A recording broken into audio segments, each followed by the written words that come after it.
వివాదాస్పద బాబాకు deputy CM బట్టి సన్మానం.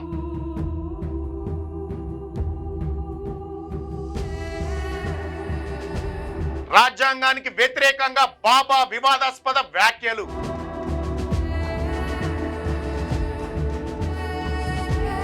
ఆవు పేడతోని క్యాన్సర్ తగ్గుతుందని చెప్పే ధీరేంద్ర శాస్త్రి. ఉప ముఖ్యమంత్రి బాబాను ఎందుకు సత్కరించిండు?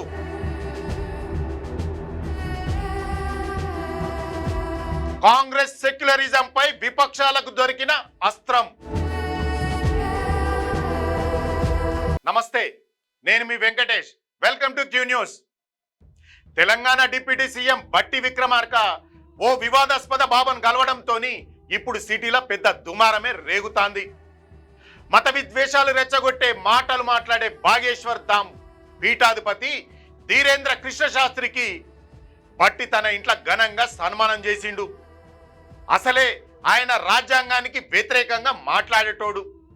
గిసొంటి బాబాను కాంగ్రెస్ అసొంటి సెక్యులర్ పార్టీకి చెందిన పెద్ద లీడర్ మరి పూల వర్షం కురిపించుడు పబ్లిక్ ల తీవ్ర చర్చకు దారితీసింది. అసలు ఈ బాబా ఎవరు, ఆయన చుట్టూ ఉన్న వివాదాలేందో ఇప్పుడు చూద్దాం. హైదరాబాద్ నగర్ శివారులో ఉన్న శంషాబాద్ లో 2 రోజుల పాటు శ్రీ హనుమంత కథ కార్యక్రమం జరిగింది. దీనికి మధ్యప్రదేశ్ లో ఉన్న ఛత్తర్పూర్ జిల్లా బాగేశ్వర్ ధామ్ పీఠాధిపతి అయినటువంటి ధీరేంద్ర కృష్ణ శాస్త్రి హాజరయ్యిండు. ఈ కార్యక్రమం ముగిసినాక డిప్యూటీ సీఎం బట్టి విక్రమార్క కుటుంబ సభ్యుల ఆహ్వానం మేరకు ఈ బాబా వాళ్ళ ఇంటికి పోయిండు. బట్టి విక్రమార్కతో పాటు ఆయన కుటుంబ సభ్యులు బాబాకు శాల్వాలు కప్పి హారతులు పట్టి పూల వర్షం కురిపించిండ్రు. అంతేకాకుండా బాబాకు శ్రీ వెంకటేశ్వర స్వామి చిత్రపటంతో పాటు ఒక సాంప్రదాయ ఎద్దుల బండి బొమ్మను కూడా కానుకగా ఇచ్చిండ్రు. దానికి బదులుగా ధీరేంద్ర శాస్త్రి సాధుజీ సీతారాం అనే పుస్తకాన్ని బట్టికి ఇచ్చిండు. ఈ ముచ్చట ఇప్పుడు రాజకీయ వర్గాలలో హాట్ టాపిక్ గా మారింది. బాగేశ్వర్ బాబాను బట్టి కలవడం మీద ఇంతలొల్లి ఎందుకు అవుతాందంటే ఆయన గురించి తెలిసిన ముచ్చట్లే అందుకు కారణం. 29 ఏళ్ల ధీరేంద్ర శాస్త్రి ఎప్పటి నుంచో వివాదాస్పద వ్యాఖ్యలకు కేర్ ఆఫ్ అడ్రస్ గా ఉండు. ముఖ్యంగా మైనార్టీలను టార్గెట్ చేసుకుంటా మత విద్వేషాలు రెచ్చగొట్టేలా మాట్లాడతాడని చెబుతున్నారు. ఆయన మాట్లాడిన మాటలు మస్తు సార్లు వివాదమైనాయి. భారతదేశాన్ని హిందూ దేశంగా మార్చాలని డిమాండ్ చేసుకుంటా తరచూ వార్తలల్లా నిలుస్తుంటాడు. ఇక ఆవు పేడతోని క్యాన్సర్ వ్యాధిని తగ్గిస్తానని జనాన్ని నమ్మిస్తాడని పేరు కూడా ఉంది. మూఢనమ్మకాల వ్యతిరేక సంఘాలు ఆయన మీద ఎప్పటి నుంచో గిసొంటి విషయాల మీద ఫైర్ అవుతున్నాయి.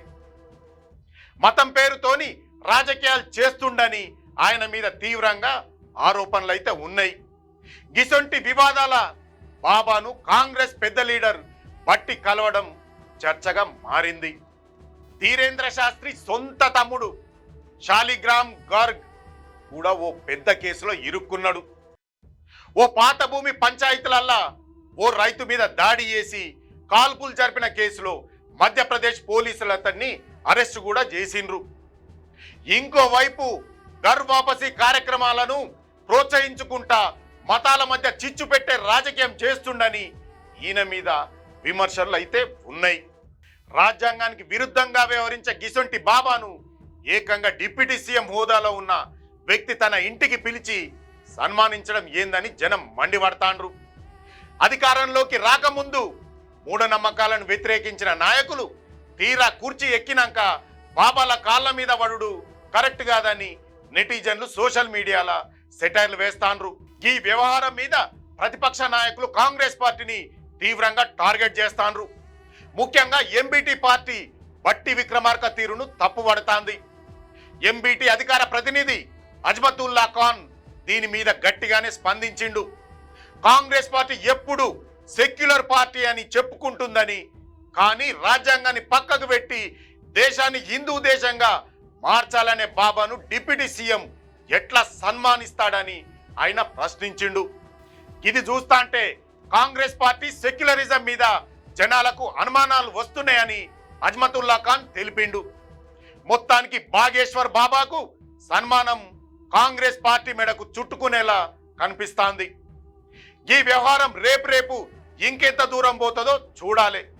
చూశారు కదా, ఈ వివాదాస్పద బాబా గురించి మీ అభిప్రాయాన్ని కామెంట్ రూపంలో తెలియజేయండి. మరో మంచి టాపిక్తో మళ్ళీ కలుద్దాం. అంతవరకు చూస్తూనే ఉండండి మీ క్యూ న్యూస్. క్యూ న్యూస్లో ఎడిటర్లు కావాలను మీడియా రంగంలో మీ టాలెంట్కు ఇది సరైన వేదిక. 2 నుంచి 3 సంవత్సరాల అనుభవం ఉండి ఫోటోషాప్, ప్రీమియర్ ప్రో, ఆఫ్టర్ ఎఫెక్ట్స్లో నైపుణ్యం ఉన్నవారు కావాలను. ఫ్రెషర్స్ కూడా అవకాశాలున్నాయి. ఆసక్తి ఉన్నవారు వెంటనే సంప్రదించండి 8143001981.